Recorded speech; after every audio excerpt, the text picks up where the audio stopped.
4th, 2017, and I'm calling to order the regular business meeting of the Newmarket School Board.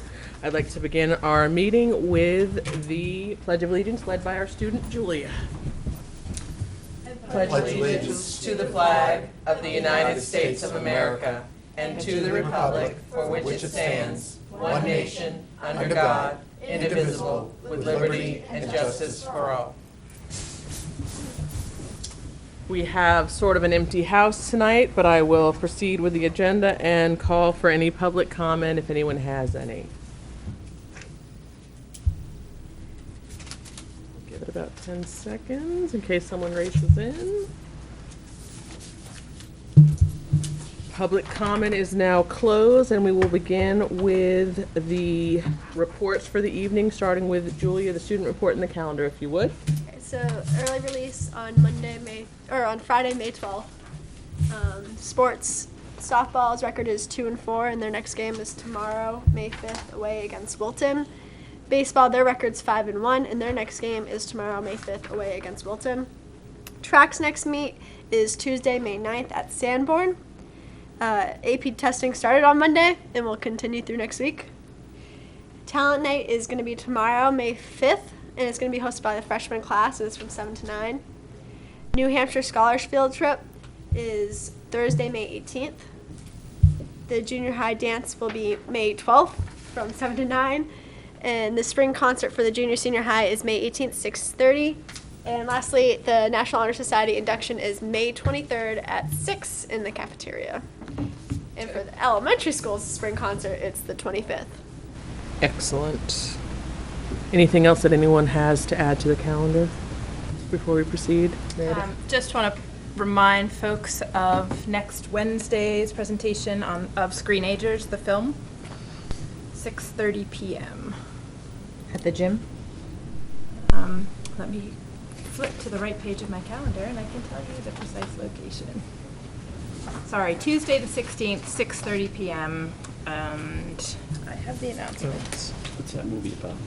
Screen time and teenagers. Phones and teenagers. Oh, really? Okay. Any electronic device. About what? Screen devices. Computers with kids. The amount of time they're spending on it. Tuesday the 16th at 6:30, Meredith, you said? Yes, and there will be reminders coming out. Okay. And then there's bingo Saturday. Last one.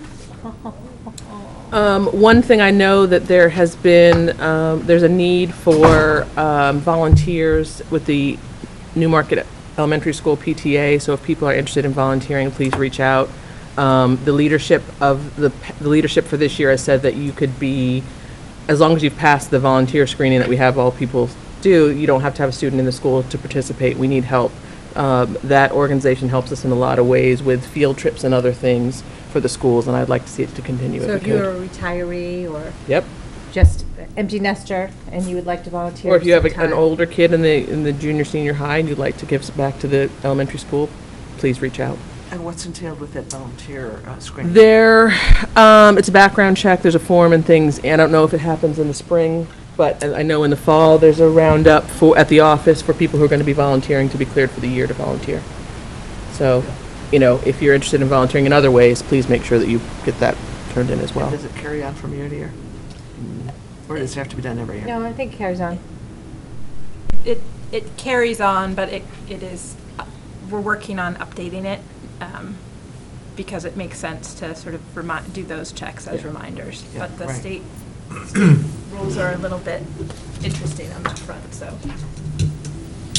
Perfect. Any more items for the calendars or anything before we proceed to the next item on our reports list? That would be the superintendent's report. Meredith, you can take it from there. Okay, well, thank you. You are welcome. Last week was school vacation weeks, and we met the week before, so I don't have a lengthy report for you, but I do want to highlight a few things. One, and I guess this is also a calendar item, but June 1st, we have a board meeting that night, but at 5:30 p.m., Eco School of Technology graduation will occur. It's their certificate ceremony, so our students who participate there, who've completed the program, will be awarded their certificates. What time? It's a nice event. It's at 5:30 at the Exeter High School auditorium. And speaking along that, Meredith, I don't mean to interrupt, but graduation is June 9th. Graduation at the junior, senior Friday, high. June 9th Another calendar item, everyone. Calendars are full.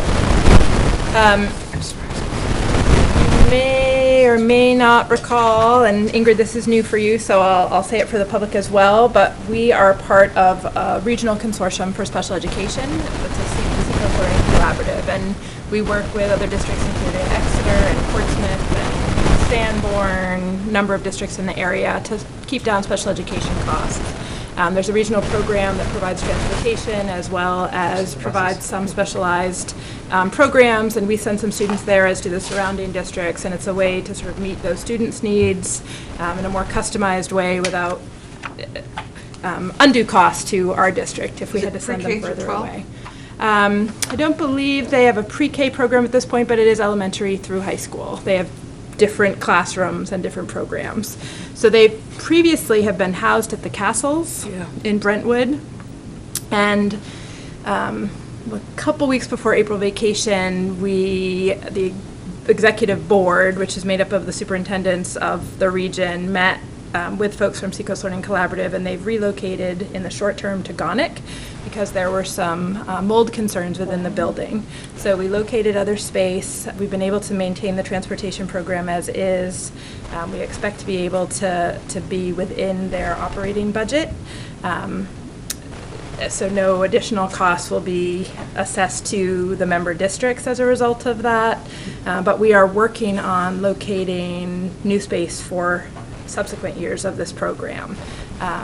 And right now, the board is sort of in that investigatory phase of looking at other properties. They're working with David Choate and Andy Ward from Colliers, who worked with us actually in assessing the junior-senior high property. So they're very knowledgeable about commercial real estate in the area, and they've experienced working with schools. So they've been a great resource in trying to resolve that. But again, ideally, we're looking for some space for that program for the next school year. But we're optimistic that we're going to be able to find a good location and, again, operate that program with costs similar to what we've seen in the past. And who are the districts? What are the districts? Oh, there are a bunch. Exeter, Sanborn Regional, Portsmouth. Just trying to think of other people who sit at the table with me and their districts. I mean, there are about 10 districts who are member districts. I can provide you with that list. So is this something that, I mean... It's within the southeast region. Doesn't go as far as Rochester. Epping would be... Epping is not a member district. Okay, so some are in or some are out. Some are in and some are not, and it serves primarily our county. There are consortiums in other areas of the state that serve other counties or regions, larger regions, depending on the need. And the intent is to try to meet the needs of students with disabilities from the surrounding area by sort of creating needed specialized programs and having those sort of close by to the home district.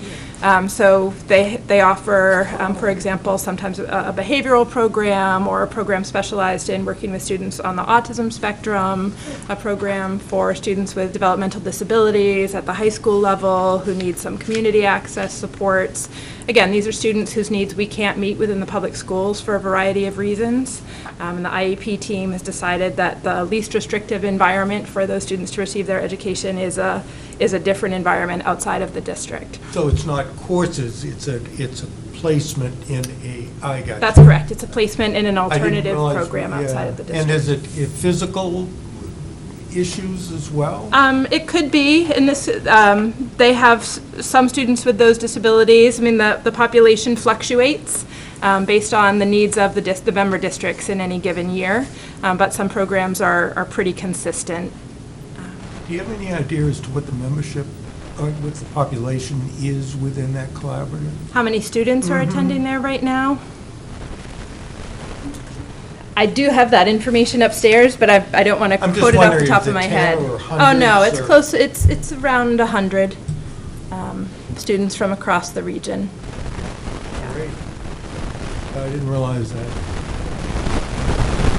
It's been in place for a long time. I know it was operating a decade ago, at least, but I'll share with you. It sounds like the board could use some information, but I'll share the bylaws of that organization so you have a little bit more information.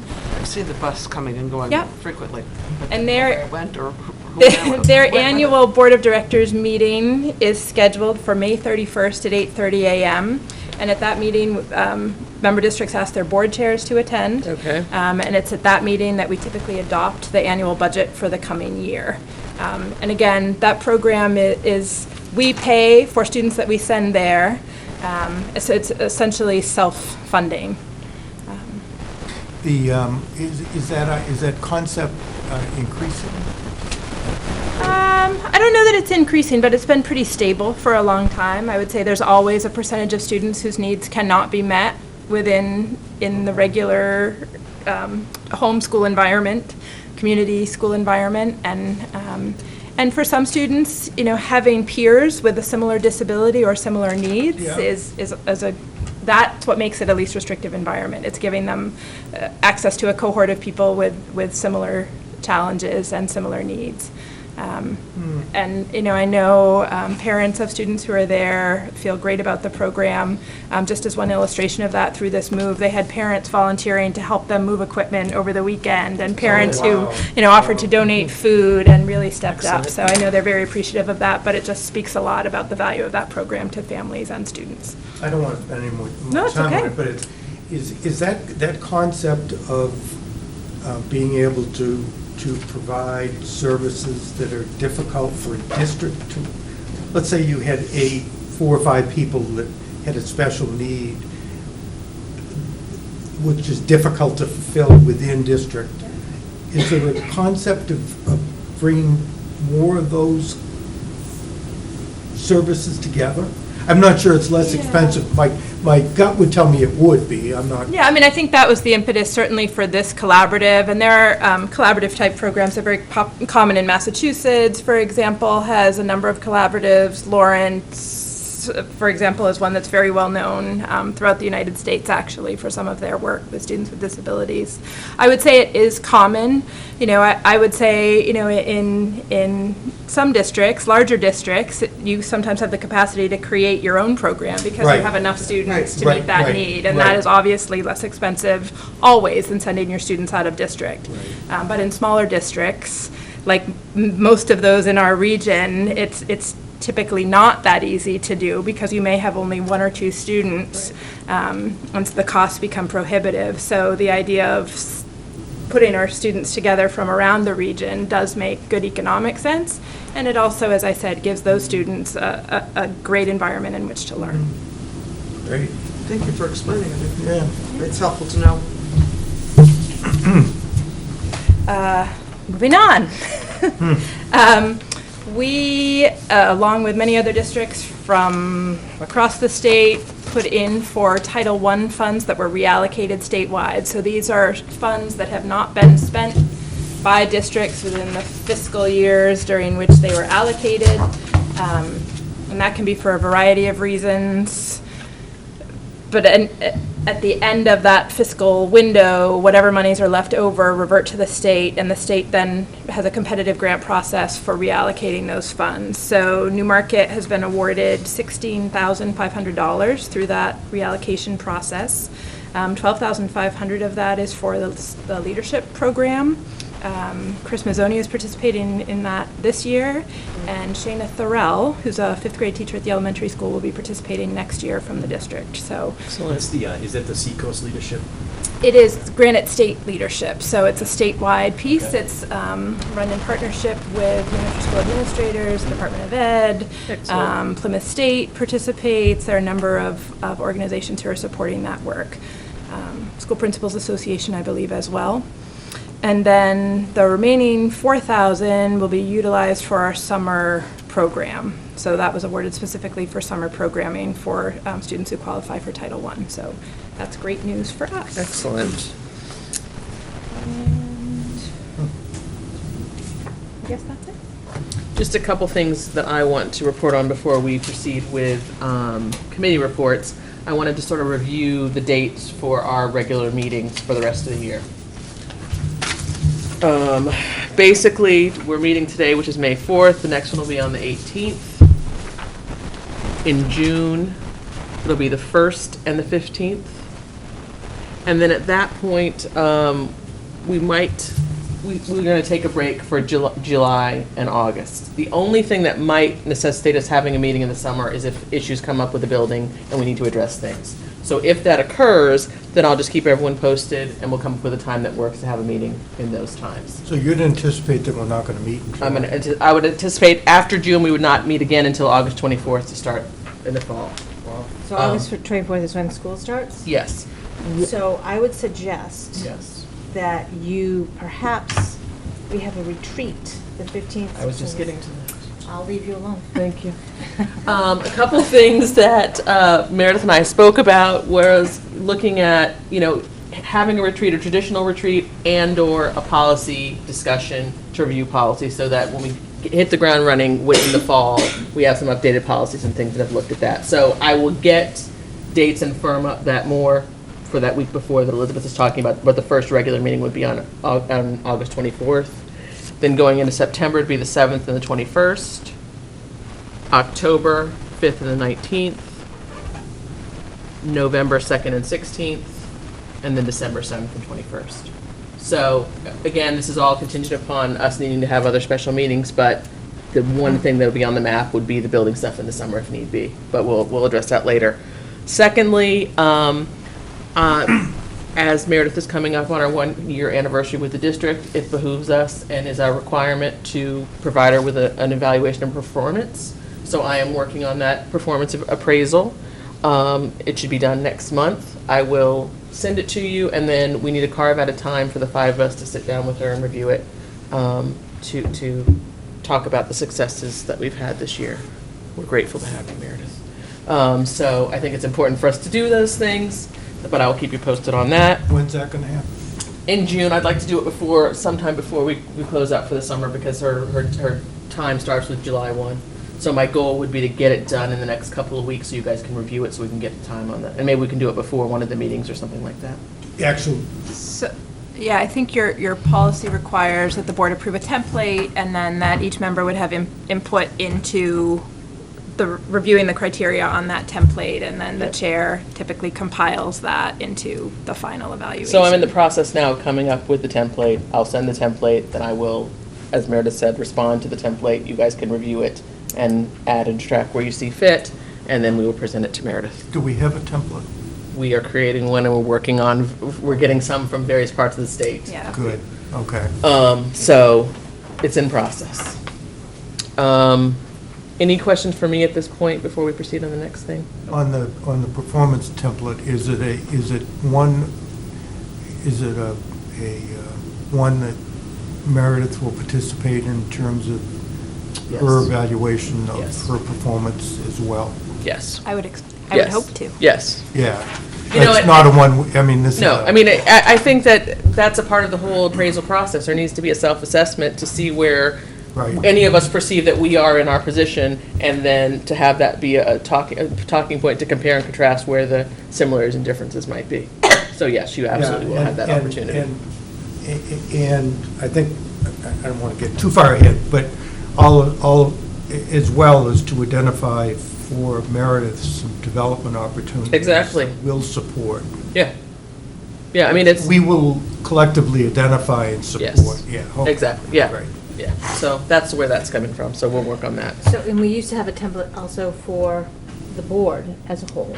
Is that also on your notes tonight? No, that is not, see, thank you. Yeah, because we should review even though we have a new member, but we can talk No, about. even that self-assessment that we did before the correct. training last year was helpful, and I Yes. think And we that's can, your so I think we can definitely incorporate that into the whole process too. think so. Yeah, I agree.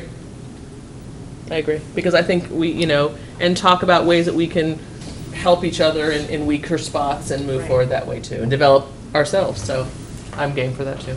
All right, I'll work on those two things. That's all I have at this point. Thank you for the dates, Kevin, it's helpful to Oh, know yes. way out, it's good Right. stuff. No problem. I mean, it's just a matter of trying to figure out what makes sense, and we'll try to stick to it as much as we can, but, Yep. so, that is that from me, and now we will have the committee reports. Mike, if you'd like to start with the facilities, actually, excuse me, I'm using the wrong term, building committee Building report. committee, yeah. So we met last night for the first time. The agenda was just to discuss the architectural what's been done so far since the bond vote in terms of meeting with staff and administration and tweaking up the schematic designs a little bit more. I'll just give you a broad overview of where things are going to go from here. Okay. And I think it might make sense. We're going to meet, the schedule is we're going to meet every 2 weeks. Our next meeting will be on May 24th, 6:30 downstairs. Do you have the, are they going to be on Wednesdays? Yes. Yeah, yeah. June 7th and 21st. July 26th. There's only one in July. Okay, that's good. And so Banwell was there, Ekman was there with their whole estimating team last night. Banwell brought some, the latest iteration of the schematic drawings. We're going to get those up on the website, the existing facilities website, so people can follow that progress as well. But the general message from Ingrid, our architect, was that we're sort of ahead of the game. We're in good shape. You know, we're not up against time deadlines, and you know we need to be diligent, but we're not, we're not up against the clock. So there's tons of time. So at each of these meetings, we'll, especially coming up with, there'll be a new discipline there. For instance, the civil engineer will come, I think, soon and give us his or her overview of what needs to be done. We may, excuse me.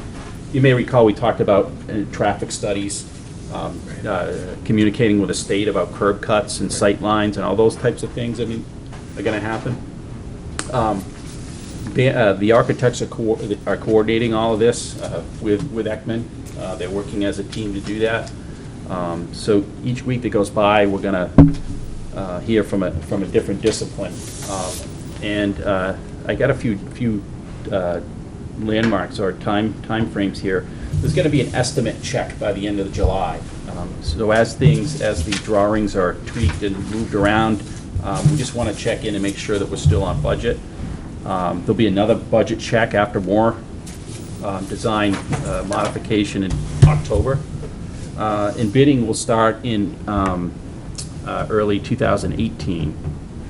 I'm sorry, I missed the second date. Yeah. July 1st. July will be an estimate check. Yeah. By the end of July. Yeah. Another one after the more work is done on the drawings in October.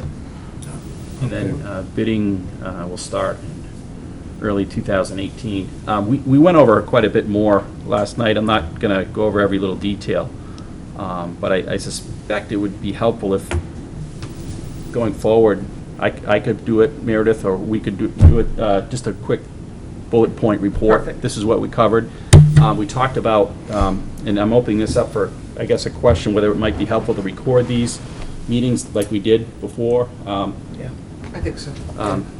You know, I'd rather err on that side and have people, you know, have the ability to watch them if they wanted to versus not. And of course, people are welcome to come and sit, you know, and watch it too, so. And you're going to meet all through the summer as well? Yeah, Once in July and once in August. yeah, Okay. yeah. Okay. I think that since that has been the trend with the past meetings, it would be good to continue that trend. It has. I just didn't want to, you know, I don't think it's overly burdensome to do it. You know, the architect actually suggested that since that's what we've done, we might as well not upset that. And do you do meeting notes? Yes, I recorded them last night. I submitted them to Penny today. They should be posted on the website tomorrow, reviewed by the committee at the next meeting. Yeah. Along with the drawings, the notes that we reviewed at the meeting last night, which were from the discussions with faculty on April 12th. All of that information will be posted to the website, and we're starting a new building committee piece as well, so that if you see the old facilities documents will be separate from the new building committee documents. But they will also be migrated over to the newmarketschoolprojects.com site. We're going to continue that. Meredith, maybe you can get into a little bit, but quite a lot of work has been done since the bond vote in terms of, you know, background I don't know if you want to just go over it a little Yeah, I bit. mean, the architects came and spent the day in each building on April 12th. So they met with every faculty member at the junior, senior high, by department for the most part, as well as with all of the impacted folks at the elementary school. So they didn't meet with second and third grade, for example, because we aren't making changes to those to that grade level layout. But they met with kindergarten teachers, and they met with fifth grade team, preschool team, kitchen staff in both buildings. So there was some rearranging of space as a part of that, sort of, maybe the wall, it won't be best to have a wall between these two intervention spaces. It would be better to have one larger intervention space because we sometimes work in groups, or we more frequently work with larger groups. Some discussion about locations. There's been a lot of work on the IT front in terms of where do those server closets need to be, how many ports are we going to have in each room. In fact, we're talking for the most part about being wireless in the classrooms. We're sort of beyond the time where you're plugging in a classroom. None of us involved could think of a time when we have physically plugged in our computers in a classroom in the last decade, but we intend to run an extra cable run for wireless, an extra wireless run to classroom spaces. Let's see, security, all of those pieces continue to be in play. There are going to continue to be things that sort of surface and emerge as we work through the process. Ekman had a team here kind of poking around during April break at different times. One of Banwell's architects was actually here yesterday in the afternoon, walking around and taking pictures of the locker room area, for example, at the junior, senior high, where we know we want to add just basic stall partitions. So thinking through all of those pieces, and this is a lot of the very nitty-gritty work. We've gone as far as how many marker boards and where do you want them in your classroom. Do you need a bulletin board? Where would, what wall would that go on? Really thinking through some of those fine details at this point, because we'll need to be mapping out all of those costs as we work through this process. We're making decisions about things like, what do we do with existing smartboard technology, and because my best guess is in the next decade, those will be obsolete. So we need to be thoughtful about, as we wire, do we want to wire for, more of the short throw type projectors that you use with interactive whiteboard software that can be used on any marker board? Or should we be looking at LCD, TVs that are touchscreen? So it's those kinds of conversations that we're having because we're not building this school for the next 2 years or 5 years. We're building it for the next 20 or 30 years. So we want to be really thoughtful about doing as much of that forward planning as we can as we work through the process. I remember chuckling when we had an architect walk through our preschool building when they were adding a full-day kindergarten building and saying, I noticed that all of you teachers had black paper on your bulletin boards. I'll put in black corkboard instead, so you don't have to put all that money and paper on your corkboards every year. One of the issues I think the board would be interested, that came up last night, was the tank Yes. at the elementary school. Okay. And Meredith knows more about the The oil tank. communications with DES. But when that came up, we also talked about what fuel are we going to go with. The Ekman seemed to perk up at propane, but that's under review as well. But depending on which route we go, there will depend on what we may do with a tank or not do with it in terms of replacement. But Meredith may. Yeah, we've been working, American Tank is the organization that services our tanks now and does the annual inspections for us. They've worked with us and their engineer to sort of design a plan that was submitted to DES for relocation of the tank.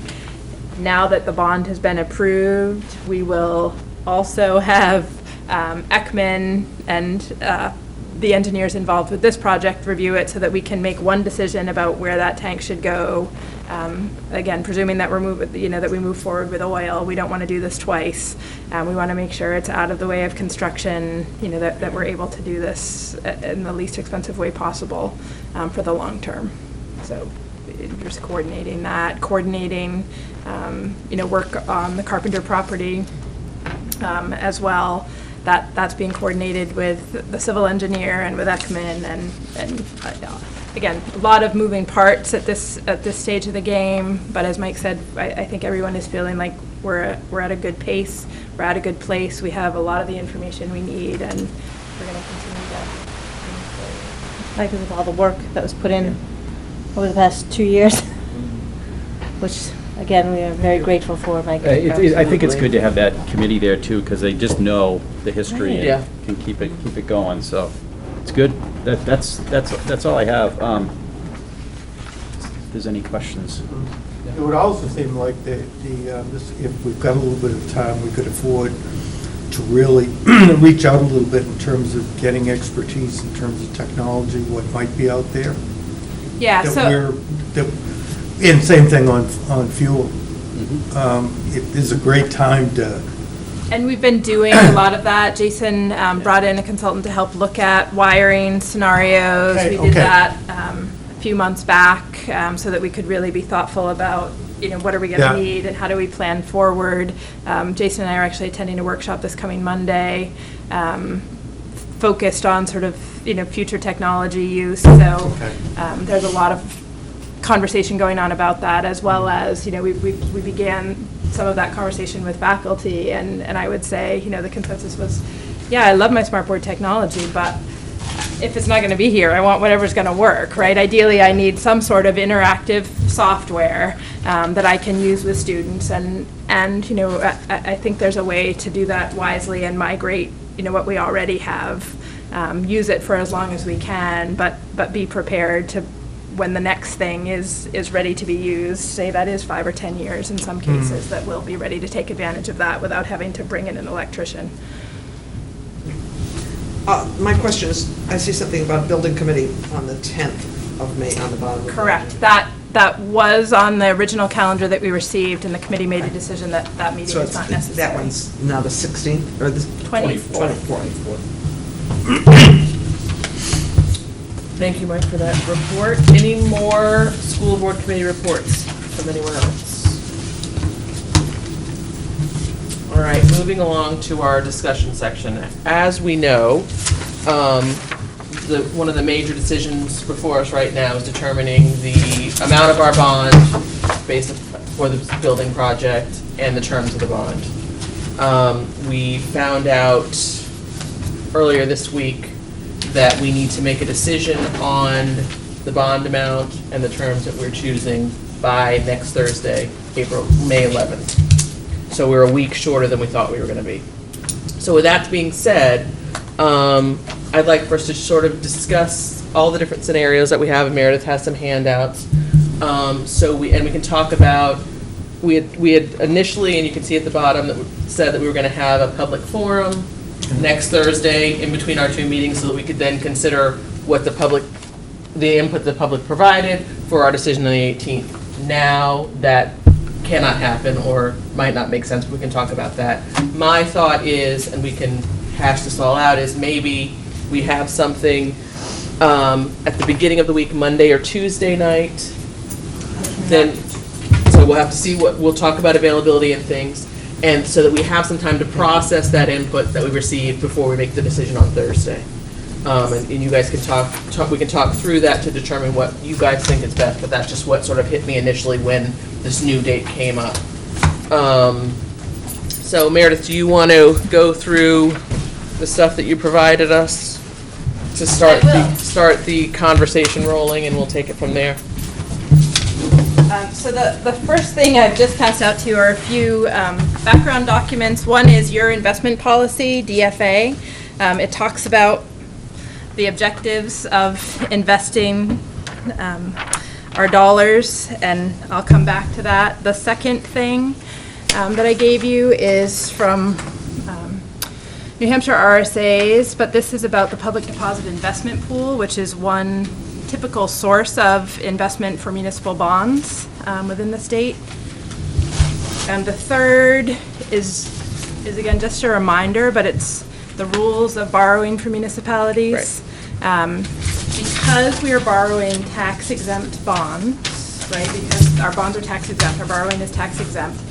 our ability to invest those funds is limited. And you heard a little bit of that from our financial advisor when he was here. Essentially, we can invest basically in the public deposit investment pool.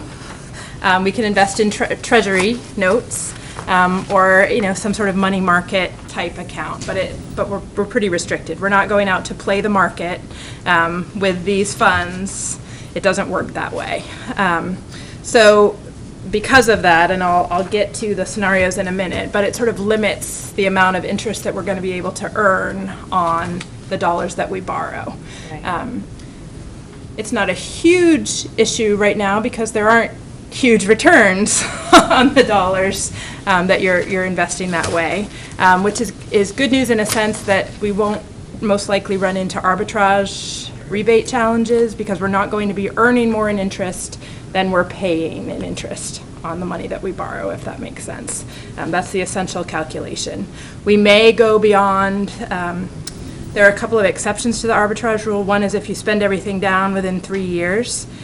We'll be close, but we won't have probably spent everything down within the 3-year period because there's typically a retainage window after the construction period is completed. And so we most likely will still have funds left of from whatever we borrow at the end of that 3-year period. So we don't meet that arbitrage exception, but because we're unlikely to be earning 3 3/4% or more, it shouldn't be an issue for us. And even if it is, we simply just know that we're going to have to pay back those additional funds that we earn. That's how that works. In working with our financial advisor, if we were to borrow the full amount in June, our conservative estimate is that we would earn about $500,000 in the window in which we borrow from those funds. And that's based on looking at our cash flow, so doing an analysis of our cash flow projections over that timeline. Essentially, we're investing the average, it's about 1.5 years yield on the different pieces, and we'd earn about $500,000 conservatively, and that would be at about 8/600 interest rate, 0.86, and that would be with the public deposit investment pool only. Now, if we were to invest on the much less conservative side, we could earn closer to $800,000 in interest over that same time period. We're probably going to want to be somewhere in the middle. That high end would be at about a 1.26% interest rate. That's largely Treasury. It's about 89, that would be like if we invested almost 90% in Treasury notes and only about 10% in the public deposit investment pool. The risk to that is it would only offer us about 5% liquidity. I'm not so confident in our cash flow projections that 5% feels great to me. I'd feel much more comfortable with at least a 10% liquidity. And so that would put us somewhere in that $750,000 range, most likely on interest yield over the time period. Again, this is based on some assumptions on what we know about the market right now. That would yield about a 1.22% for us in interest over that time period. So these are rough projections. These aren't decisions we have to make tonight, but I want to give you that context about what we're likely to earn in interest on the borrowing because it impacts the decision you're going to make about how much you borrow. So that's part one. Here's So part that whole concept of earning interest is one that we really haven't talked about up to right. this point. That's right. My assumption was we could not. Yeah, we can. It's just a small amount, but it's still. We can't exceed what the interest rate is on the bond. Right. For obvious reasons, is that Right. the IRS doesn't want to take it, Right. us to take advantage of their. Right, we're borrowing at very low rates. Right. Over for a very long term, and that's because they're expecting us to not earn more than we're borrowing. And that's the tax exemption piece of it, right? So the we're law's kind structured. of thinking at an interest rate, you're kind of playing in the middle somewhere of 1.2. It's about 1.2. And is that a mix of the Treasury It's a mix of the Treasury and the PDIP, the Public Deposit Investment Pool. And 1.2 on a interest rate that we're paying of what, 3.6? 3.75. 75. Yeah. So it's, Yeah, it's Because not interest bad. rates- It's just yeah. over a shorter time period, right? And remember Yeah, that yeah. we're paying out cash along the way, so it's sort of a staggered treasury yeah, schedule, essentially. So the first document going along is the one you saw last time. I added one column at the end. Oh, apparently I did not, because it didn't print. Well, I added a column at the end that translated that to median home values. Luckily, I have it on my computer. So we'll open that up. Look, I don't see anything. Huh, that's great Grab my here. glasses, So you know it might be there. All right, so if you look at, again, the first scenario there, borrowing the 39 million over 30 years at 3.75%. In year one, for the median home in Newmarket, that would cost the median home taxpayer $292.50, year one. And when we originally wrote our tax I'm sorry. estimate, I'm sorry, say that one more time, please. year one Yeah, would be $292.50 50, okay. The median, with the medium home for value. for a $250,000 Yeah. home. Year two would be $742.50. And this is about a little less than, it's about 18 cents less per thousand than what we were projecting back when we went for the bond in March, because the interest rate is a half point lower. Over the average, it would be about it would be $737.50 per year on average over the life of the bond. 737.50. Yes. And I apologize that you're having to keep up with this. On a 25-year bond, again, these are still talking in that same category. So again, $1.17 the first year, so still $292.50, $3.29 in the second year. So that's about 14 cents higher than what we projected. Would be $822.50. Now you really got me. So First first, 329 out, second row, 25-year, yeah, I'm right there. 3.29 would be 822.50 for a 250 home.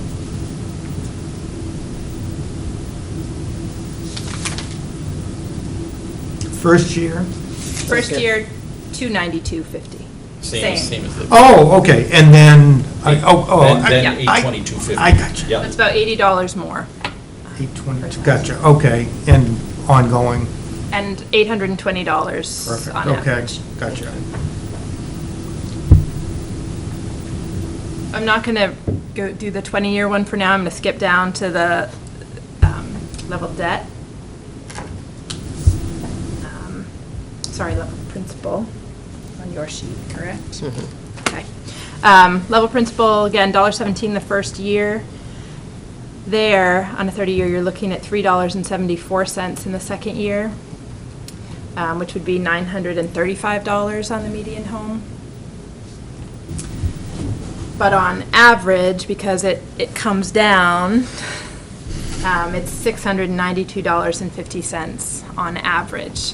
But again, that 374, I know when we had talked about it way back, was pretty significant. And you're looking at, for that difference, about $4 million over the 30 years in total interest. So not the scale of amounts we were talking about back in December. It's a much different window. So the other sheet that I brought for you, Lisa and I just ran. Let's look at a variety of ways to slice and dice this. Let's look at if we borrow, as we talked about with our financial advisor at the last meeting, if we were to borrow a lot now, and a little bit later, or some now and some later. So we ran a bunch of the numbers, and I have those for you. Oh, goody. We need to see it. And again, this is, you have time to think about this and make the Right. decision. While that's being passed down, I just want to explain why the decision timeline was moved up. We were originally informed by bond counsel and the bond bank that we wouldn't need to make a decision until our meeting on the 18th.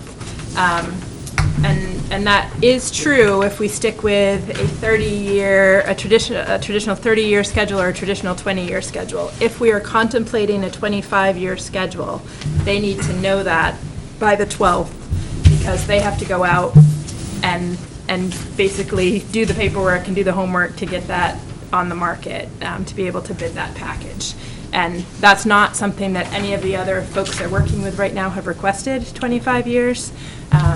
So they would need a little bit of lead time in order to get us the money. when we But need some it. have requested 30s. Many have requested 30, and there are always some that request 20, and everybody's bonding different amounts and has different scenarios. So what I have for you is totally level debt, and Lisa and I do have a level principal sheet that looks similar to this, which we can send to you as well. But if you look, for example, the very top row, level debt 30 years. If we were to borrow 35 million, you can trace across, right? That 35 would be a total of 59 million. First year of $1.05, second year of $2.64. So averaging that across the time. And you can see the total interest and compare that to what you have on your other sheet. Now the way we ran all of these numbers, so if you scroll down to the bottom, very bottom row of the 30-year term, you see $5 million, right? So that would be if we borrowed $5 million in December of 2017 at 4.25%, which again is only a guesstimate. Right. To make Our up the financial difference. advisor, suggested that it could be 0.5% in 6 months, that markets might escalate, probably not more than that. So if you borrow that other $5 million in December, you'd be looking at $8,956,000 in payback. So about $4 million in debt on that over 30 years. So if you combine those totals, 59 plus the almost 9, you're looking at 67 versus 65 if you're to borrow it all at once. Yep. So that's the way to kind of work with this data. And the rationale for the second loan amount is Yeah, that let we'll me have talk a about- more, Right, so as of greater right idea of what now, it's really going to cost. we know, because this is what we have authorization for, we know we're not going above the $38,943,083, right? That's it. But we know that $2 million of that right now is essentially contingency money. We have some monies built in there for escalation over the life of the project, for the construction costs. And we have not yet arrived, because we're still in the schematic design phase, at what's called a guaranteed maximum price for this project. So the risk, as our financial advisor explained last time, is that you could wind up over borrowing, right? Because your project could cost you $36 million, right? I mean, I'm throwing a number out, but Estimation. so that's the piece. And so you're sort of risking, if we borrow 35 now and 5 later, we pay a couple $1 million more in interest, but we're more sure of our total cost.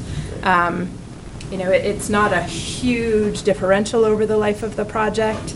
The right number may be borrowing somewhere around 37, and holding off, because you might never need to borrow the last couple million. So that's essentially the decision we need to make. My gut says that number is somewhere in that 35 to 39 range. And that's crunching the numbers. Again, we're likely to earn roughly $750,000 in interest over the life of the project, which will get budgeted as revenue to offset the expenses that we budget for the bond.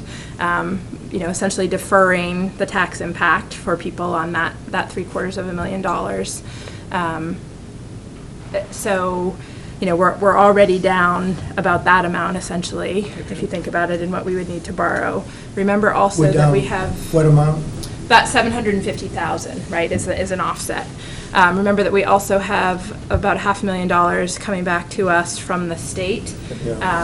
The board will need to take action on that in the next month and a half about our recommendation to you will likely to be to retain that percentage of it that we're allowed to retain under law, that 2.5%. The rest will defer, sort of, will be revenue that offsets next year's tax impact, essentially, for taxpayers. And then that other amount will be available for you to allocate in a future budget year to offset tax impact. So, again, you aren't making this decision tonight. I'll supply you with the level debt piece. I think, the level, said it again, the level principal piece. The challenge with the level principal, as you know, is that you're paying that higher threshold in the beginning, which wasn't particularly palatable. But that might be palatable if you borrow 35 or 36 or 37 now. You might be able to borrow that last few million on a 20-year schedule, or you might be, for a lower interest rate, you might be able to borrow that last couple $1 million, at a on a level debt schedule, because it's only adding such a small amount. And remember that our tax valuation is also going to be increasing over time. So there are some offsetting factors, and I think there is some logic to not borrowing the full amount, but I also think the difference is such that in the scheme of things, it's not going to make a huge difference over the life of the project. You have good visibility now on what interest rates are. There's less visibility, obviously, Right. as you move forward Right, in that's time. the concern. That's my concern. I mean, we know right now what we have and what we need. And what we're saying is that the largest amount we would be basically committing to borrow in June, and then the smaller amount would be 6 months later. 6 months or a year, depending on. And just to remind for public too, consumption that the bond bank sells in June and December, right? Yep. And so this isn't like we can go in October and, okay, we figure out to the penny what we are gonna pay on this. And we're limited to that, to those timeframes. And it's in the midst of when we're figuring out, we're getting down to Correct. that guaranteed maximum price, which will come like probably in the fall. But this is there's a lot of variables here, but we're fortunate insofar as the interest rates. Right. Right. They always move, and they still can between now and the time. They can. I will say that we have a guaranteed maximum of that 4.25 for the June sale. So again, that was the worst case scenario that we projected to taxpayers back in December. We anticipate that they're going to be around that 3.75, but we know they will definitely not at this point go above 4.25. So the issue is how much Yes. we borrow in In what June? terms? In on what term? Yeah. And before, again, just not only for our memory, but for public memory as well, before, when we were bonding, we had other potential avenues to look at. We had the USDA part, but that wasn't funded by the federal government, so that's not even an option now. That would have been nice because it was at an even lower interest rate than we're seeing through the bond bank. And also, you could only borrow up to 55% of your project cost, good chunk, but the other favorable things, you could pay it back early without any prepayment penalty. And as we've talked about, the bond bank has been traditionally good about refinancing.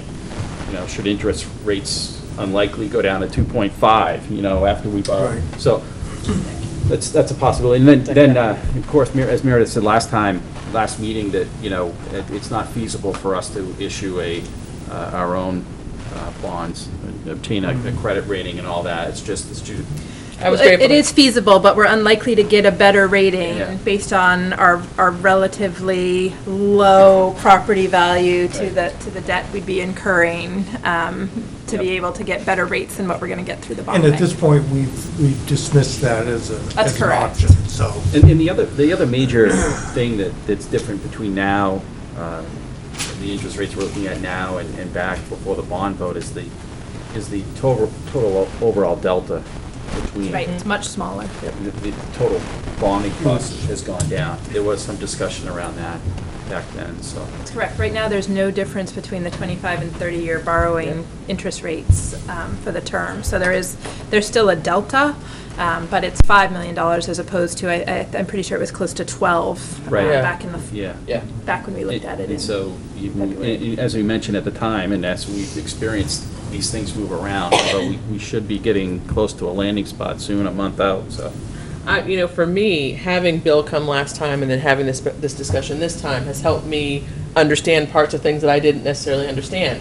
As Al said, I was not comprehending earning money. We were talking about it, but I did not understand that was going to offset, and I think that's important for me to know and for the public to know. It is. That that's going to happen. As I was reading it today, I was thinking, yeah, this is still a little So, yeah, unclear. Because So, I mean- I've needed some clarification for us to make the best decision possible, so I appreciate that Bill came and that he's been working with us on this, and that Meredith and Lisa have gotten us this data because it's tangible. Yeah, and Lisa apologizes, by the way, for not being here tonight. She had a family Right. obligation that she needed to be here. So just a question, Meredith. Yes. If these are, again, our total estimates, and I'm just using them to illustrate, but Yep. say we were to borrow, 36 or 37 million, let's call it that, and the project turns out to be 35 million, and we're left with 2 million, is that used to offset tax? How can it be used? So the governing body makes it, meaning the school board, and again, that's spelled out in RSA, and I'm happy to share with you the entire Municipal Finance Act, if you would like a Please copy. don't. But essentially, any remaining funds, the board has to take a vote on. I mean, essentially, you have authorization to use them for the project itself, and otherwise, they're returned to the municipality to go back into the tax. Yeah. And just to remind everybody, the amount that is, I'll say it, $38,943,000 and $83 is it. I mean, That's it. that's what was That's all we approved can at the do. vote. And as I think John DeLoya from Ekman said last night, if there's things that come up during the project, especially during a renovation, that you didn't anticipate, you have to account for that within your budget. You can't go out and ask for more money. Other things will have to be moved around. You'll have to make, adjustments elsewhere. So that's the number that's the top number we're working with, not necessarily what the project will ultimately cost. And I think that's important, from your report before, Mike, the estimate checks that are taking place in July and October to make sure that we are where we need to be and tighten up places that we need to tighten up. So the concept of scope creep came up last night, and Ingrid was and she's been through this many times. Not this Ingrid. No, architect. As he turns and looks at me. And she was, she seemed very happy with the results so far since the bond vote in terms of meeting with staff and administration, that there's not a lot of scope creep. There's not people asking for bigger things than what we originally contemplated. More so of just moving stuff around and maybe configuring things better. I mean, that's sort of nice to hear, where there's no friction there. Yeah, and I think it says, again, to your point from earlier, Elizabeth, I think it says that the work that went into it in advance was well done and thought out. I mean, there are always, I mean, we're talking about a 3-year time frame here. There are going to be things that come up. But the charge of the building committee, my charge, is to make sure we stay within, the project guidelines. Voters have given us authority to spend $38,943,083, no more. And we don't want to be wasting a single taxpayer dollar ever. Right. So, we're going to be mindful about everything. We talk about what are we reusing, right? We have one of the things that we talked about last night was what kitchen equipment items are going to be reused. And so Are any of them even able to be? there are some, there are no, Okay. it's not everything, Talk but about the lockers. Paras, exactly. Paras want some locker space so they can store. We've got lockers that we could transfer, things like that. That will be obsolete at the junior, senior high that we may move over. We talked about the Perkins. maintenance shed, we talked about the Perkins building. So there's some question about, is it wiser and more cost-effective to potentially add a garage onto the Perkins building rather than move the maintenance shed across the street? Maintaining the Perkins building, again, to the extent that it's worth maintaining, and not all of that assessment has been done. But that gives us some potential expansion space as well in the future. Right. You know, for example, if our elementary school fills up, you know, we get an enrollment influx, that could be a potential preschool education site. I mean, you know, there's parking there. It's, you know, I think there are a number of reasons to contemplate keeping that space, but it's one of the things that we'll talk about, and it's a way, again, to look at continuing to contain costs, but also meeting the needs of the community. And keeping our investment, we've invested money into it. Yeah. And wouldn't it be great if we could still utilize it? Absolutely. I don't want to be a pessimist here, but, I mean, I think we would be on the front page of the Portsmouth newspaper if we came in under budget. It seems like, you know, we just, you know, Portsmouth just announced yesterday a little $5 million mistake on a parking garage.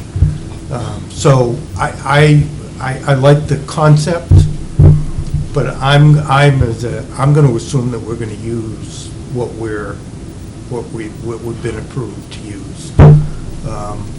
And I don't want people to get optimistic that. It's a fair point, Al, but time can only tell, and we, you know, until you look behind walls, right?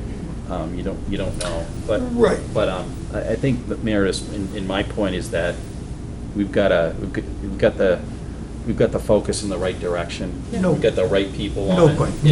No question. And Ingrid, and we've definitely got the right team of professionals too, because they've been Yep. through this. They'll see nothing new. They've done this before. So. One of the things that we need to talk about from this point is, we committed at the, I think, was it the deliberative session or the budget approval session, or one of them, that we would share this information with the public, knowing ultimately that the decision is ours, but getting input from them. So, as I said before, since this decision needs to be made by next Thursday, and we're having a special meeting for that, could we do a meeting on Monday? I know Tuesday does not work for Elizabeth, but could people make a Monday night meeting? Monday? I can make a Monday night. I can do it. make it Monday. Okay. Yep.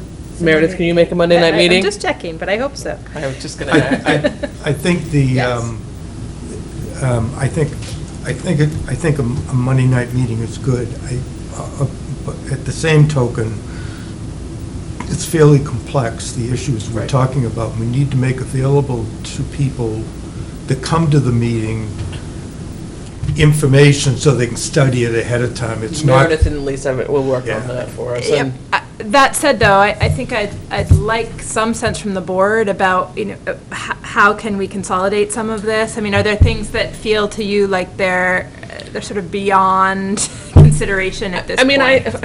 for me, and I might be oversimplifying, but I think the brass tacks of it all, you know, in terms of what are we really talking about in terms of the tax impact in the dollars, but also in terms of the average home price. I think that's the main thing that people are going to have questions about. You know, I think I'm grateful that we have had the due diligence that's been done by the Facilities Committee, by Meredith and Lisa to this point, with Bill coming in to give us the all the information that we need. But I'm not sure that all the data that's been shared, and you guys can tell me if I'm out of line about that, needs to go. You know, they can watch this meeting and see what we've discussed and can hear Meredith talk about it, so that'll be, you know, an opportunity as well. But I think more of the, you know, this sort of document in terms of what are we really talking about money-wise, maybe not even this in this document. Yeah, Too much. It's too much. You know, and I'll be open and honest with you. My bias is, personal bias, is to lessen the impact on taxpayers in the next few years and extend out further. That's my, I mean, I think that's a reasonable point of view for somebody to have, and I figure somebody that's been living in Newmarket on a fixed income, I think to put the burden longer term on the population is what I feel comfortable with. My personal opinion, you know, looking at the data that we have been given, is that the level debt options are the better options, because. I agree. Because when we look at even the 30-year on the level principal, we get to that 935 in the second year, that's a big nut for people to swallow. Yeah. And for me, that takes it off, or puts it on the back burner for me. So, I agree. you know, and again, it's what we'll decide next week, but I think that we need to look at sort of the level debt. I guess what I gather Meredith was asking, can we narrow this down somewhat tonight, so when we go in front of a public meeting, we're not, you know, they're not looking at a spreadsheet like this. 75 Right. options. Yeah. And I agree with that concept, and I agree, Kim and Al, with what you said about the level principle's too much of a Yeah. spike. Too much of a It's whack. too much. Yeah. It's too So much. I think, I would say we'd probably eliminate that. I would. Because it wasn't even given really much serious consideration before the bond vote No. anyways. It was to illustrate the two ways of Their borrowing terms. money. Right. So, going along with what Al said, we can look at, do you guys want to look at the amount first, terms first at this point, or sort of look at the same? My initial thing says, my simple mind says, if we're going for the longest term, 25 and 30 are the two that we look at, Right. and 20 becomes off the level debt option. Do you guys feel comfortable with doing that, or is that too soon to make that decision? I feel comfortable with it. I feel comfortable, when you look at the price difference in it, why put that burden on us for 20 years Well, when we can actually spread that burden out? Yeah, but sometimes, I mean, we've seen it, others haven't, though. That, I would only add that. Okay. That we're looking at it all, and it's not gonna overcomplicate a three-row table to, you know, to just sort of, for now. I So mean, basically- But we understand the issue, Right. you know? I mean, and isn't that really what we want to hear from people? Yeah. I mean, where's your sentiment? Is it- And I think when we talk about going down to brass tacks, the truth is, how is this going to impact my taxes? Is what people really want to know. It is. And I think It is. what Meredith just gave us, we can maybe shrink it and get it on the page, but, I mean, wouldn't that illustrate? That's what everybody wants to do. Yeah, so I guess that's my question, right? So do you want to look at, so we want the total amount, right? If we were to borrow Yeah. all of it at Yeah. once, Yep. and how far down do you want to go? Like 39, 37 and a half? I mean, do you want me to break it down in sort of increments between the full and 35? I would say, I mean, and you guys can, my initial thought is, take it for the whole Megillah, Because then you can in your own mind kind Yeah. of bring it down. But and you just can look at the big nut again in that case, for the maximum amount that will be borrowed, what that would mean. Because we operated off that number pre-bond. Yeah, right? I want to hear if people, do they want to get whacked now, or do they want to stretch it out? I mean, we're going to buy a car, are we going to buy it for 36 months or 60 months? Yeah. And you know what the deal is, if it's 60 months, you're going to pay more for the car. Right. So that's what I would like to hear as a board member. So do we feel confident with the level debt for the entire principal amount, for the 30, 25, and 20 years? I think so, just for illustration purposes on Monday, absolutely. Okay. Yeah. And I'm sure this has come up, Maris, somewhere, and it's in info, but when would year one start? When would that- This coming fiscal year, so tax rate is set the end of September, so it's the tax bill that immediately follows It comes that. in December. Your So December this would be tax December bill. 17 tax Yep. bill, okay. And then it says year one, would the June tax bill be at the same lower rate initially? It would. Okay, so December and June would be at that rate. These are sort of the brass tacks that I think people want to know about. And then that following, so December of 18 would be up to the second. Yeah. Okay. And then your magic column that got omitted. Yes. Yeah. Well, and I'll lay it out similarly I mean, to the that's- way we did it in the fall. Like, I don't need to show the 3.75% for each of those. That, I can just call that out with a footnote at the bottom. Yeah. I don't need to show the level debt. I can frame it a little bit more easily, so it's a little more readable. Okay.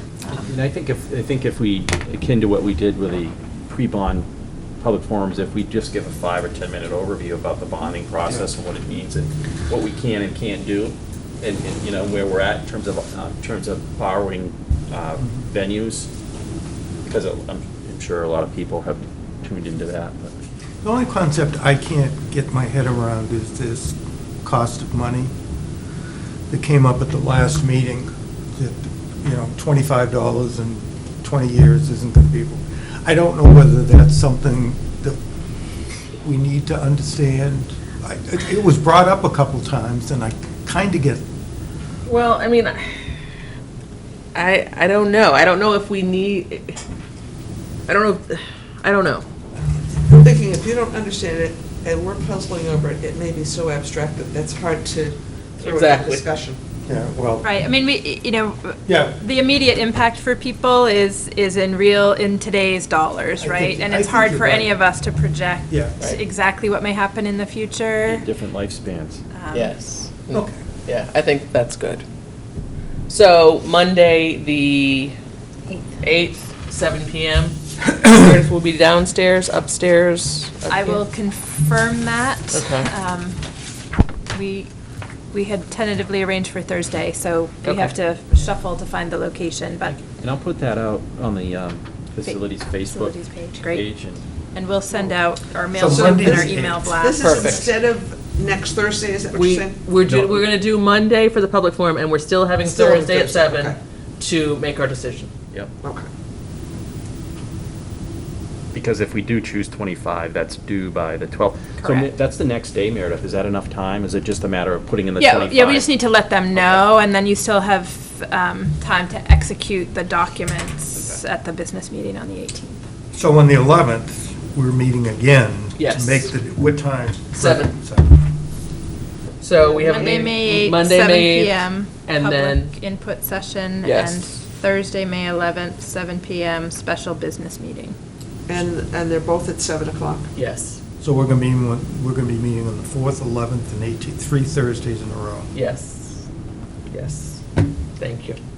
Because you like us so much, Al, that you like to Alice spend is time with us. disappointed. And then every I night know. in between, there are school events if you'd like to attend them, so. Any more discussion on this topic? No, just thanks to everybody for Yes. accommodating. I think it's consistent. Yeah.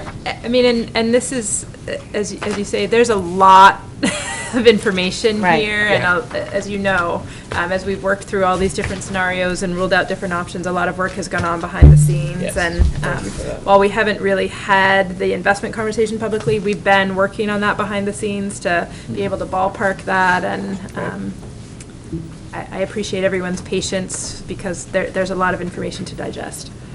Well, there's just been a lot that we've learned tonight and last week, so I appreciate it greatly. Yep. Unfortunately, I will not be here on the 11th. Okay. It's my anniversary. She doesn't want to come with That's you important. and Huh? be with us? Kathy, I hope. Kathy? This is a big one. This is How a many? 10. It's big. That's big? That's big. Well, I've done it twice, so. Moving right along. We talked about the summer meeting calendar, so we don't need to talk about that. We've already discussed Very that discussion. Yes, that discussion item. All right, now we're moving on to action items and item for approval. The first is the meetings, public and non-public, from the April 20th meeting. Any amendments to those minutes? No, it's not here. All right, I seek a motion to approve the minutes. So moved? Second.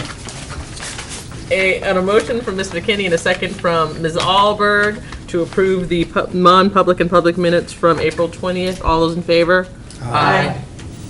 Unanimous.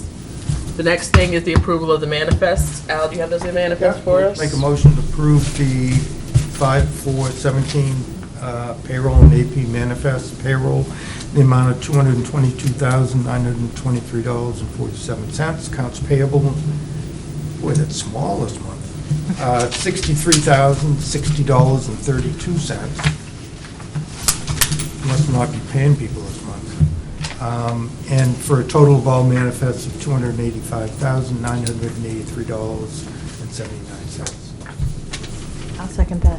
And a motion for Mr. Zink and a second for Ms. McKinney. I move to vote on approval of the manifests as presented. All those in favor? Aye. Unanimous. The next thing is in our packet. It is the Newmarket Epping Cooperative Football Team Agreement renewal for the 17-18 season. Meredith, do you have anything to say about that? I feel that you do.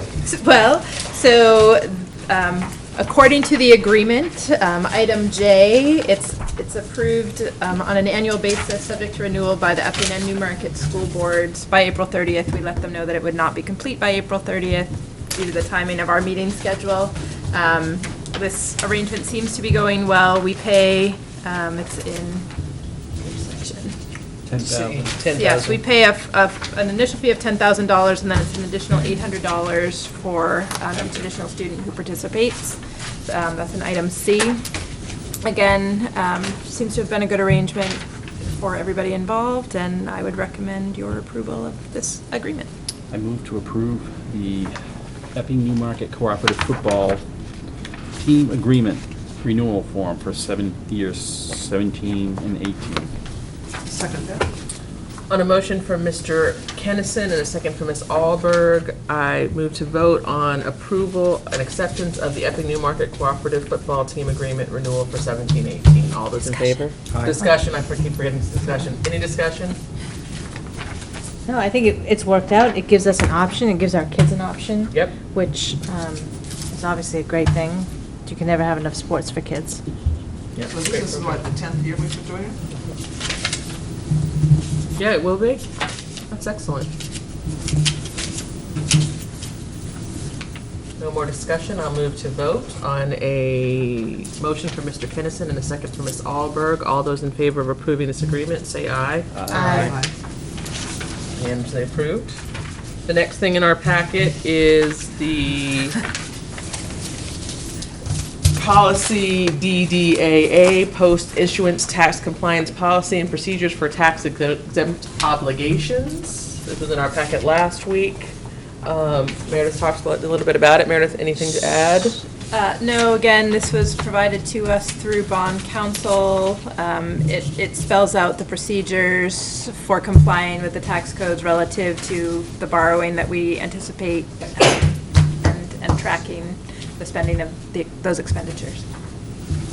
Looks like I read through it. It looks like the business administrator sort of has the oversight role. Correct. At the end, it talks about how, amongst lots of other things, that the business administrator has to keep all the records for a certain number of years from the project, contracts, invoices, all of that stuff.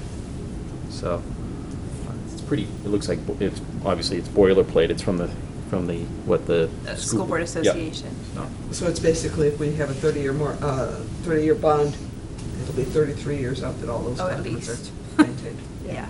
Yeah. And you typically keep it for longer than that, because if there's ever any question about a particular piece of the project that might have, Right. an issue, where an Right, issue right. arises, you have to be able to access it. We have to make a motion. Yep. Yeah. I'll move to approve that policy, I'll or second add that.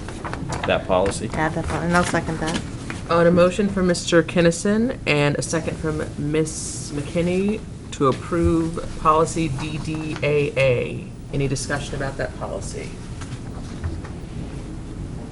Seeing none, I'll move to the vote. All those in favor, please say aye. Aye. 100% unanimous, Jen.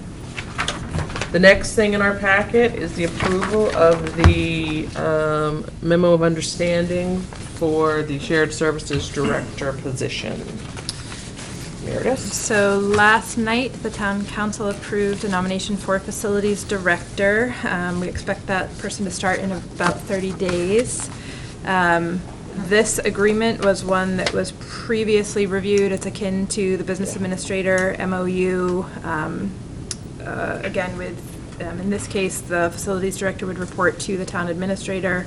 2/3 of the cost essentially belongs to the school district for this position. The remaining third would be reimbursed, paid by the town. We'll be paying the town for this 2/3, and it works in the reverse for the business administrator position. It's my understanding as well that, at least in the short term, this person will be housed in the town hall building. Long term to be determined, but at least at the outset, this person will be here, which I think will provide both Steve and I the opportunity to bring the individual up to speed on our facilities issues. Is there any start date tentatively for this person? So when I spoke with the town administrator today, he told me he anticipated 30 days from now, so early June. Okay. Yeah, that'll be good to have this person involved in the building process moving forward. So, And- because, I'm interrupting you. Go ahead. But if we're obviously keeping an eye on the boiler system at the high school. This is off your shoulders now? Well. In a while. I got at least another 30 days. 31 days. I'm thinking next winter, right? Next Yes. winter. I mean, it just They're warm adds, now. it adds a whole level of accountability, proactive planning, all sorts of things that we don't have that's going to benefit everybody. There's no more putting out fires. Yeah. You know, there will be things that arise because things fail, but you have a better opportunity to be proactive over the long run, realistically. Not only that, but it's just a huge time cost for, Yeah. and knowledge deficit. Yep. Sometimes, for Yeah. Meredith and her crew to have to deal with these things as they pop up. Right. I am not an expert on oil tanks, I will tell you, but I learn a lot. You are not yet. I've learned, exactly. I've in learned a lot about many things, because 5 that's years, the work, but. I've learned a lot about oil tanks, in the words that we don't like to say. I've learned about sewer pipes. I've learned about wetlands. I've learned. So if this guy needs any questions, if he has That's right. questions, we can probably answer them. It's exciting. Can you explain, Meredith, number 3 on the memorandum of understanding?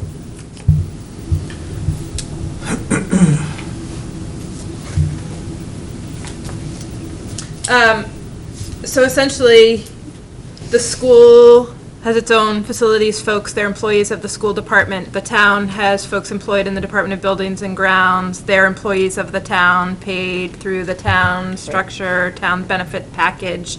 The facilities director will be supervising directly on our side, the head custodians in each building, and then working with folks on the town side through the Buildings and Grounds department. Just essentially that we're not creating one giant town school facilities department, that we each have our own people and departments doing their work, but that this person will be the point person for both, similar to what we have for the business office now. Right. Where the school, Well, I get that. What confuses me is it says it's supervised by a single facilities director. This individual is supervising, is that, wait, let me reread it. It's correct for the school part. Okay, the school's facilities department and buildings and grounds department shall remain independent departments. Yes. Right. One for town. Supervised by a single facilities director. Yes. This individual, who was appointed by the council last night, will supervise the facilities department on the school side and the buildings and grounds piece on the town side. Did not know that. I thought that, okay. it's kind of like the payroll office of the town and the. This was provided to me by the town administrator. You don't think it's accurate? I think it's It's a inaccurate. mistake? Okay. I think it's inaccurate. I think That may have been an old I piece. think the buildings and ground people are going to stay with the Public Works Okay. Department. And the facilities and the custodians will report to, I'm not sure who the. Yeah, I mean, They're under independent. 5A, as it relates to the school facilities department, the facilities director selects and recommends persons to be hired, disciplined, discharged, or promoted, and supervises head custodians. So that's true on our part, That's but true. I would think the agree, I other don't is think there are incorrect. supervisory pieces on the other side. Right. I think this was an old draft. It and could then be. And people. And some things Yes, changed no, there. yes, yeah. Okay. So Meredith, can we add this to our next agenda? Is that something that we can do? Maybe How next should we, week. can we do it on Monday? I think we still have time on the 18th. Okay. Again, we anticipate a early June start date, so I can clarify that with the town administrator. But I think you may be correct, and I didn't. I'm pretty sure. Okay. So we'll You may have- we'll address that in the meeting on the 18th. Okay. I apologize. Um, Good catch. The next thing is the out-of-state field trip that I just saw a second ago that I cannot see now. Thank you. Back of the packet. It is the fifth grade annual field trip to Boston. They have been studying quite a bit about the American Revolution. As a parent of a fifth grader, I have learned more than I ever thought I needed to know about the American Revolution, but it's been fun to do so. The trip is planned for the 20th of June. It's all day from 8:30 to 4, and I just seek a approval for the remarks for this annual trip. Provide students with an opportunity to visit historical sites of the American Revolution and learn more in-depth information about this time period. From what I've heard, it's an excellent field trip, and I'm hoping to be a chaperone on said trip. It's one of my It's an favorite awesome ones. So it's- I You know you move, can go up into the Bunker Hill Monument, I didn't Yeah. know, but you gotta walk it. It's and they, so well. and they do. Exciting. It's a great view. So, I seek a motion to approve this out-of-state field trip. So moved. A motion from Mr. Zink and a second from Ms. McKenney to approve the fifth grade field trip to Boston. Any discussion on this You item? cannot go up the Washington Monument. Not now, because they're fixing the elevator. Yeah, you used to be able to. Yeah, Used to be able to. I did it, yeah.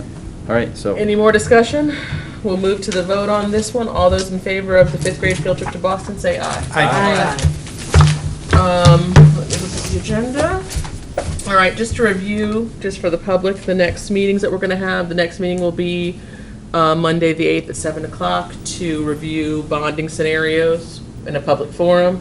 Then we'll have a special business meeting next Thursday, the 11th at 7 to make the bonding decision. And the next regular scheduled meeting will be the 18th of May. May I just Yes, ask one ma'am. question on that? I will see if it's possible to have the two meetings next week videotaped. Okay. If that's the board's pleasure. Yes. Okay. Yes. I can't guarantee that at this point, but I'll find Yeah, out. I would like that. Okay. Anything else before we adjourn? Oh, Meredith, is there any reason to go into non-public? There is not. Okay. Oh, glory be. I seek a motion to adjourn the meeting. So moved. Second. On a motion from Mr. Kennison, a second from Ms. Alberg. All those in favor of adjourning the meeting, say aye. Aye. Meeting is adjourned. Thank you, everyone. Thank you very much. Thank you, audience.